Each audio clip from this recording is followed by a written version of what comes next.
But right now, we are playing the thunderstorm lottery as we roll into the weekend and see if we get lucky with some much-needed rain. Paula? Hi, Ben. If airlines want your seats, they can take your seats if they need them. It says it right here, and there's nothing you can do about it. But we actually found one sure way you won't get chosen first. And Karen, it was not in the fine print. All right, Paula, also ahead, the mysterious death of an 8-year-old boy in Detroit. Police investigate a link to an alcoholic drink. Up first, breaking news. Police clash with thousands of protesters as President Trump and other world leaders gather in Germany. Local 4 News begins right now with a breaking news alert.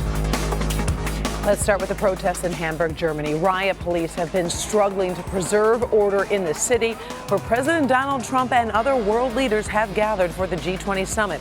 Police have used a water cannon as protesters threw bottles and smoke bombs at police.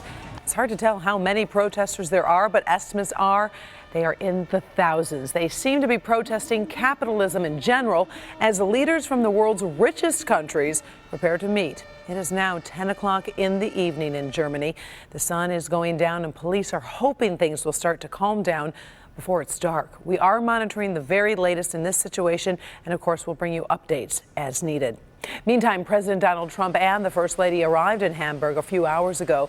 He is heading into a high-stakes meetings with U.S. allies and Russia's president. Mr. Trump had a busy day in Poland, making several public appearances and public comments about North Korea, terrorism, and Russia.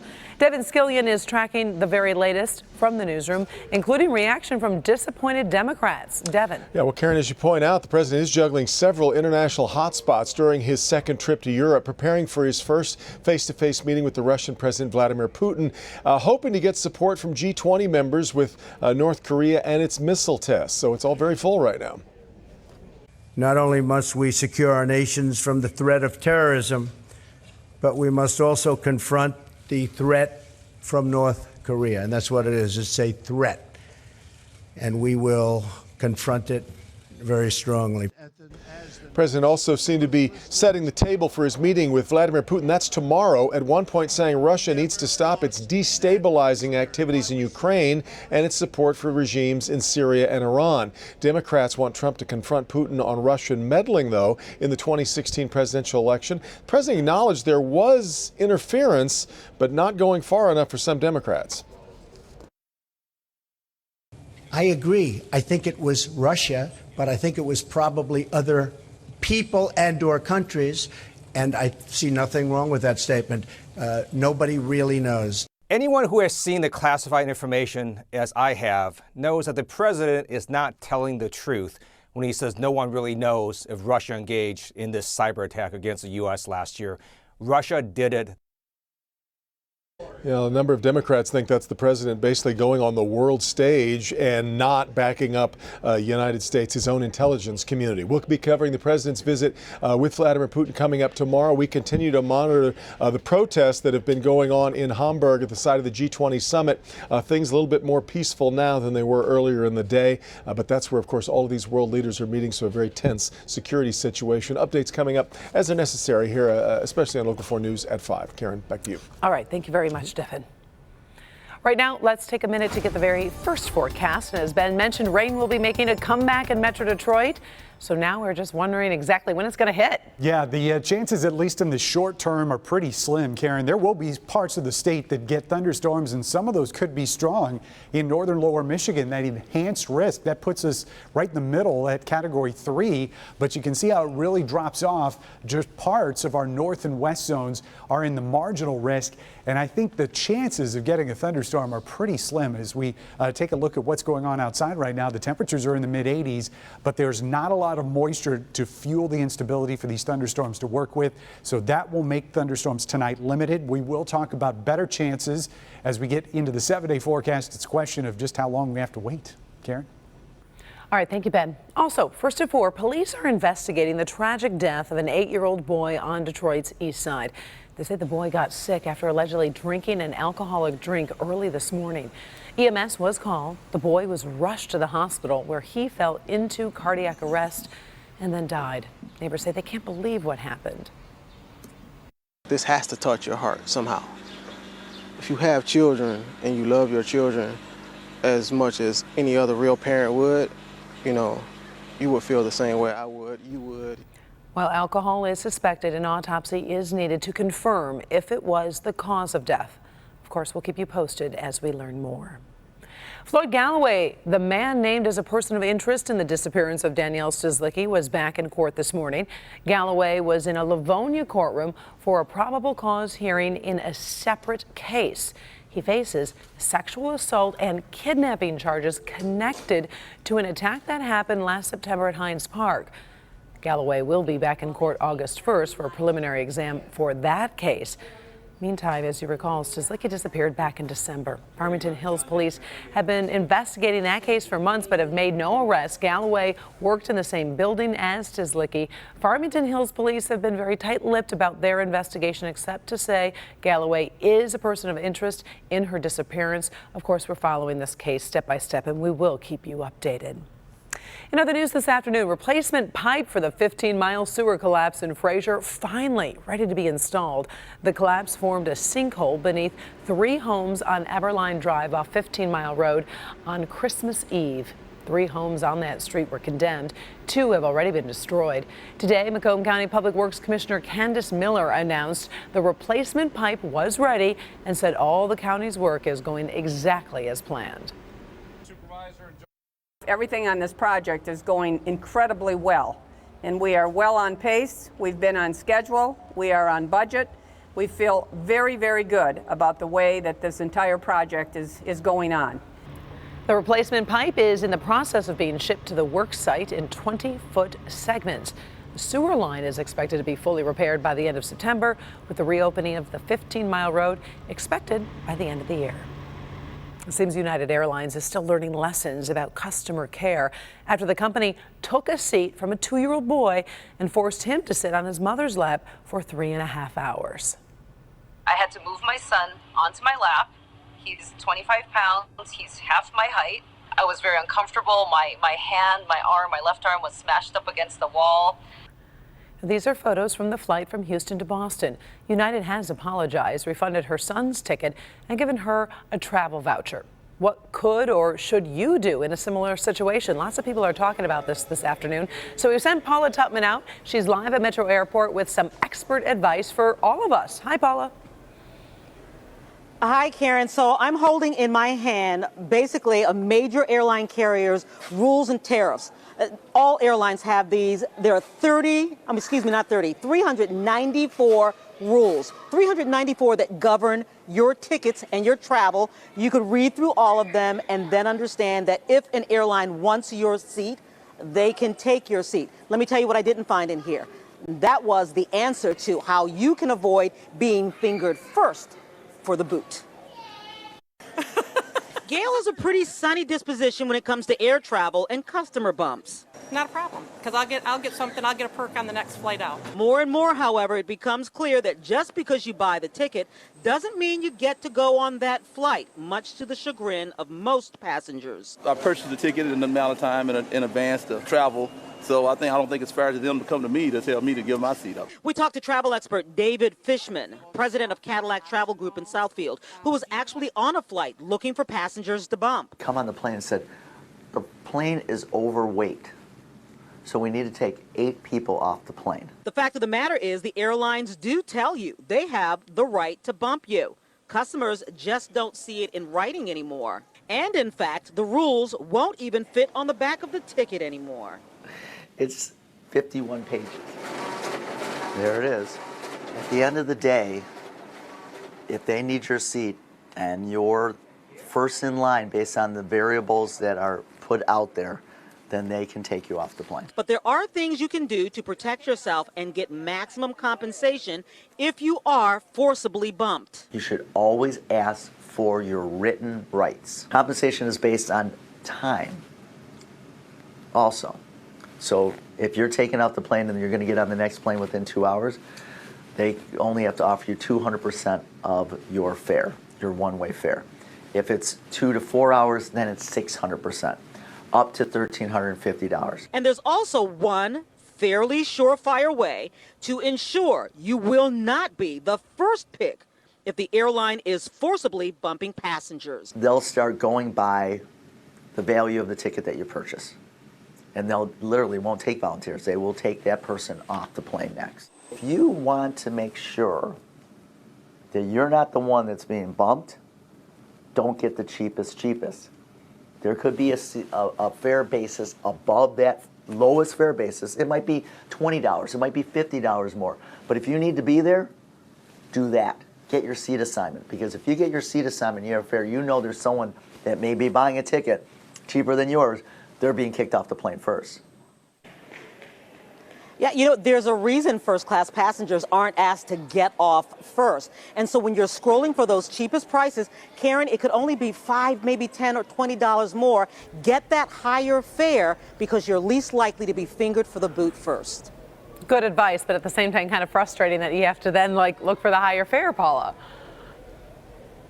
Yeah, but if you gotta get there, get the slightly higher price. Yeah, some good advice. Yeah. I didn't know all those rules. All right, thank you, Paula. Scammers keep looking for new ways to steal your personal information.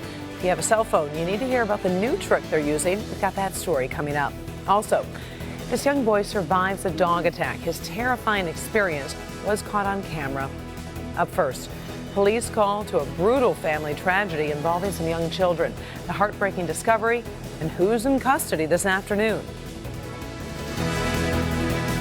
The alarm coming up all new on Local 4 News at 5 and 6. Only on Local 4, a couple of teens break through a door. They rip the alarm off the wall. Someone is watching them. Look, they're caught on camera. So where's Detroit police? They're bold. They need to be stopped. I'll show you that video of the burglars in action, and we're getting answers tonight from Detroit police about that 4.5-hour response time. All right, Sean. First at 4, we're on top of stories making headlines all across America this afternoon. We start with a disturbing story of a family tragedy near Atlanta, Georgia. The home, now a brutal crime scene. Police found 4 young children, all under the age of 10, and their father stabbed to death in the city of Loganville. Another child was taken to the hospital. Police say the mother of those children is a suspect. She's in custody right now, but no charges have been filed. Right now, they can't say what the motive for the murders could be. The arts and crafts chain Hobby Lobby is paying $3 million in fines for smuggling Iraqi artifacts into the United States. The retailer will also forfeit thousands of clay artifacts it bought to the U.S. in 2010. Federal prosecutors say the tablets were falsely labeled as product samples and shipped to stores. The chain's president blames inexperience and says the company has made changes to prevent any future problems. The family that owns Hobby Lobby is bankrolling a $500 million Museum of the Bible in Washington, D.C. Take a look at this grocery store in western Montana. A rare earthquake knocked products off the shelves, rattled people throughout the western United States. Experts say the 5.8 earthquake hit near Lincoln, Montana, but could be felt as far away as Spokane, Washington. Lasted about 30 seconds. There were several aftershocks, but luckily no serious damage or injuries have been reported. Just a big cleanup in that grocery store. Clean up in aisle 6. Pretty good. Ben's back, and we've been talking about this much-needed rain, and it is hopefully going to help us out a little bit in our yards, if and the it farmers, shows up, and everyone. Right. Yeah. The chances get better as we get later into the forecast, but for some of us, it may be next week before we get a good dose of rain. This is what's showing up on Fort Live radar right now, which is a line of thunderstorms, but it's all the way between Alpena and Tawas right now, and it's heading pretty much due east.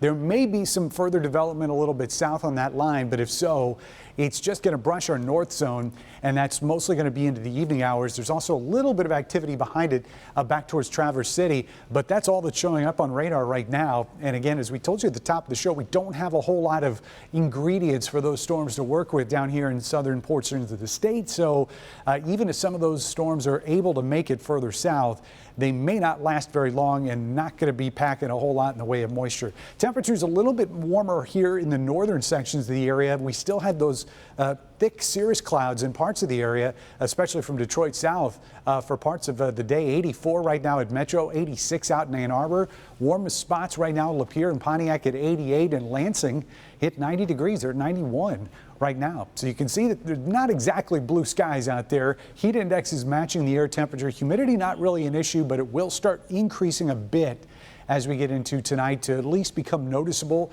during the nighttime hours and tomorrow. And those thunderstorm chances scant as we get through the evening hours. Here's what the model's producing by 10 o'clock. Maybe a couple spots get a downpour. As we get into the overnight, there's a little bit better chance. But again, this area looks like it's going to start falling apart as it gets closer to us. Anything that does show up should be gone by sunrise tomorrow morning. So we're looking at a dry morning commute. And then as a cold front comes through late, it's still going to be hanging on enough to at least scare up a chance of some scattered thunderstorms. But not everybody's going to get those. If you don't get wet Friday, it looks like it's going to be late Sunday and maybe into next week before we get another chance of rain in here in our corner of the state. 68 tonight, more humid and that thunderstorm possible, but again, not likely. High temperatures tomorrow will be similar to what we saw today, mid-80s with that front coming through late. So that's still going to allow these temperatures to at least head to the low and mid-80s across the area. West zone temperatures will be about 81 to 84, but that cold front comes through the north zone first, and that will keep numbers in the 70s for highs up in Sanilac County and a little bit warmer down towards M59. There is plenty of rain chances beyond that Monday, Tuesday, and again on Thursday. So let's hope that we get something out of these chances, even though the first part doesn't look all that great. Karen? All right. Thank you, Ben. Still ahead, big news for employees at a Detroit-based company. They're sharing a new honor with companies like JetBlue, Southwest Airlines, and Disney. Up first, a dog attack caught on camera. When we come back, how the little boy is doing and the serious legal trouble facing the dog's owner.